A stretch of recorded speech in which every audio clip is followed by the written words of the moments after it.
Welcome back, everybody. So it is the 9th of November. It's about 3 p.m. So I'm putting back the power steering pulley and power steering pump assembly back on the vehicle.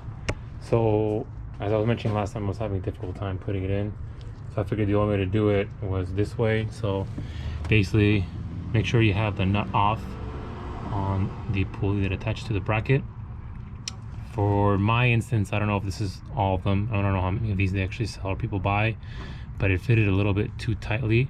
So I had to grab a Dremel tool or a deburring tool, and I had to enlarge the opening on the actual pulley so that it would slide back and forth on the actual pump assembly easier.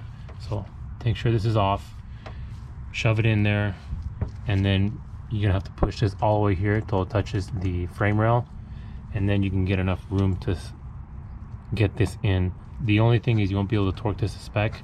So what you want to do is get like an offset ratcheting mountain wrench. For instance, that will have 12 and 14 on one side. The sets have like 10, 8, 10, 12, 14, 17, 19, and the in-between sizes for like the German and the American cars. So you want to get one of those, and that'll give you enough room so you can tighten this. I don't know how it's going to work with the cover on, because the upper timing cover is gonna have to go in this area here. So I don't know how I'm gonna be able to get to tighten that. I'm gonna still contact GT4 Play. I showed them the last video that I uploaded concerning that, because if that's not gonna work, then I'm gonna have to ditch that and ask for my money back. But if that's really the case, I think the only way to get it on there is if you have the engine out and then you plop the engine in all the way, which might be a possibility if really I did mess up one of the rod or main bearings due to the lack of lubrication. Hopefully that's not the case, so I don't want to take out the engine, but that's the only way I found to fit it. Then make sure these are loose. This bracket down here is loose, and the one on the opposing side, the one that kind of swoops like this, which has the two bolts that go in at 32 foot-pounds, make sure everything's loose. Then that way you can get in this bolt here. You can get this one in right here, and then the squarish or rectangular nut on the opposing end. So yeah, that should be that. And also for the horns, so I upgraded because I wanted to get rid of the dingy old ones. These are Hella horns. They have the OEM bolt-on solution, so you can use a connector, the original OEM horn connector. I'm extending this side. This is I consider to be the high horn. I put the 400, so you see it's a trumpet style like what's found on the newer cars, but it's I think these cost around like $35–40 on Amazon, but this is the 400 hertz one, and then this one up top is the 500 hertz one. This connector to extend it is going to cost I think like $6, or if you want to buy the pair it might be like $10 or $11. I guess it's not a bad idea if you wanted to fix the wiring on that one. When I snipped the original connector off from the harness, it wasn't corroded. There wasn't any green corrosion. I suspected that one is not in bad condition either. The terminal was good. I'm just gonna extend this. Everything's bolted on, and that should give me a lot better horn output, since the old ones are already pretty much going out. It is Thanksgiving Day 2025, so I'm just doing the prepping of the block so I can get it painted and find it looking nice and shiny. I just went ahead and used the super clean degreaser at first. I obviously had the exhaust ports masked off with painter's tape, and I cleaned basically the portion that's exposed is basically here, the cover of the engine, the valve or the engine cover tops up to here. So I'm going to go over it one more time with the degreaser again, but I agitated the surface with this style of motorcycle chain brush. Obviously the end is the side you want to use. Get in there. I left all the components on for now because I don't want any water getting into the oil passages or any degreaser getting inside there and messing up any oil passages or walls, the breather system for the PCV. And right now what's sitting on there probably for like another 20 minutes. It says 30 minutes in total. We've seen me use this before. So I agitated it, I sprayed it on there, a couple like pretty good amount, and I just used a $1.50 brush, to paint and that's gonna sit there for a little bit. Probably go over the bottom section one more time. I used again this to try to agitate some of that stuff. Kind of makes a mess, so I had to block this side off. Since it spins to the right, it's gonna push all of that to this side of the engine bay. So once that gets almost dry, spray it down with water, see what the results are. I may do it again and actually use this brush to agitate some more of the surface, and then I'll get the process down until I get it to my liking, and then I'll go ahead and use the cleaner degreaser, which I need to dilute. The metal prep I'm also sure I need to dilute as well. And then this comes with some gloves, applicator for the actual, like this stuff here, whatever you call this, and then that'll be good to go. So this will be the last portion that needs to be done before I start to reassemble everything. So I guess at that point I'll be like 50% done, if you will. And this is the extent, I guess, if one want to go even further, you can remove more components, but I don't think I'm going to really paint all the way to the back. There's some rust accumulating there. I mean, ideally, yeah, you'd have the whole block free and off of the cylinder head off, but there are like little pie cuts for the tape there to try to not paint that. I'm going to paint that backing plate. Eventually want to do the E-series transaxle conversion. But this last step will remove most of that rust. I mean, that rust is kind of accumulating because I used that rust remover, but I didn't paint it right after. So let's see how this turns out. So I did put on 2 coats like it says in the box for this. I started putting it around 60% humidity when it was like 72 degrees. So essentially you're not supposed to go above 70 because you might start bubbling up. But the only thing I will say is be careful of where the ledges are, like in this section here, like ledges, it'll start to pull up. And you don't want it to get too thick because it could possibly bubble. But I think the last coat I put on when it started to get tacky it did start to pulling up, but it's hard to exactly see where everything is. If you had this on an engine stand, it'd be a lot easier to tell where you coated and where it needs to be coated for the second coat. But overall it's pretty easy. Like the can will allow you to do probably like maybe 3 engines, I'm talking about the block only. And I'm definitely going to be doing the wheel hubs with this because the wheel hubs tend to get rusted. That's just the way they are, and the wheel tends to stick.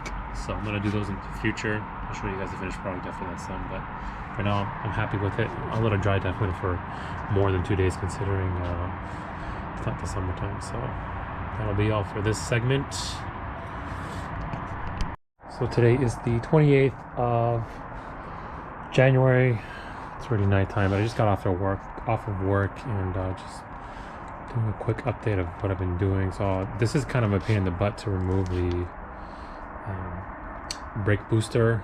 I can still be done without removing all the interior, but it does take some work. But I did remove this because these portions, I don't know if you guys remember, but it was where those little dimples are, where those little like pinch points are. They were all rusted, so I grabbed the wire wheel and I cleaned it off, and then I scuffed it with 320, and then I plugged up the line here for the vacuum, taped those off, and I also taped off the whole bottom section there. I hung it from the bottom, from this piece here, on this piece of wood right here that I've made, like you can see those, so right there. And I had it on the sawhorses, the plastic sawhorses, upside down, and I painted all this area, and then I put it like this, and I put it on the bottom portion of the sawhorses, and I painted the top part. Used that little thing to cover there, but that came out pretty good in flat. I'm sorry, not flat, satin. The same thing that basically everything else in the engine bay is done with. I also ended up doing the faces of the wheel hubs. Ideally, you don't want them to be painted. I don't want to put too thick of. I put 2 coats on there. Careful when you're doing it because you can see this section I had to redo. I had to scuff it with 320 and come back with the spongy brush and finish it off, and it comes off smooth. But the surface where the rotor mounts onto is smooth, as is the portion that the rotor hub sits over, as well as the wheels. So that's that. Yeah, I did this side as well. Let's see on that side, and that's pretty much it for now. I also tried my best to for this part here, I didn't want to use the POR 15 kit on here. It's a nice smooth finish, so I mean it's not gonna have a rust, but I didn't want to use this because I didn't want it to have that sheen. As you can see here, the light reflects off of it basically like it does in the block.